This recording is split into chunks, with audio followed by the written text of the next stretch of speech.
Assalamu alaikum warahmatullahi ta'ala wabarakatuh. Barkamu da kasancewa a cikin shirin labaran Kano.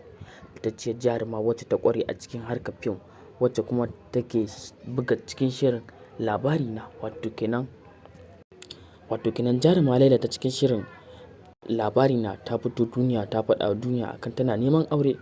Sai dai kuma mijin aure na gari shine wahala, amma mazajen aure suna nan da yawa, amma ta ce samun nagari shine wa'inda 'ya'yanka za su rayu cikin ƙoshin lafiya kuma kai ma ka ji daɗi na rayuwa ba tare da wani abu ya zo ya gifta ba. To ta ce shine mai wahala, amma mijin aure ba don duniya ta ji ana cewa mutum yana neman mijin aure ba rasa waye ba.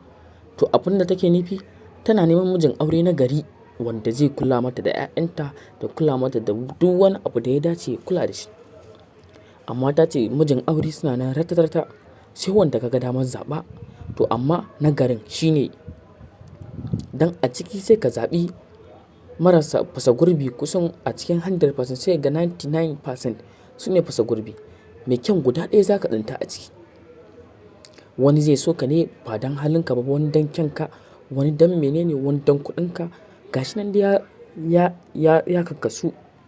To amma ita ta ce za ta so wanda yake son ta don Allah ba don kuɗinta ba kuma ba don kyawunta ba, sai don kyan halayenta na gari, kuma ita ma za ta so shi da kyan halaye na gari. Amma ya kamata mutane su lura da abubuwan da bai dace ba. Kada su je su yi ta yaɗe-yaɗe jaruma tana neman mijin aure. To ba haka ba ne ba. Mijin auren da take nema na daban ne, ba kalar wanda suka zama mutane public ba, sai dai wa'inda suka zama ƙalilan kenan na gari kenan. Tunda na gari an ce sun fi ƙanƙanta akan fasa gurbi. Kar ku manta ku danna subscribe, kana ku danna ƙararrawar sanarwa ta yadda mu dinga sanar da ku da zarar mun ɗau sabon shirye-shiryenmu. Mun gode.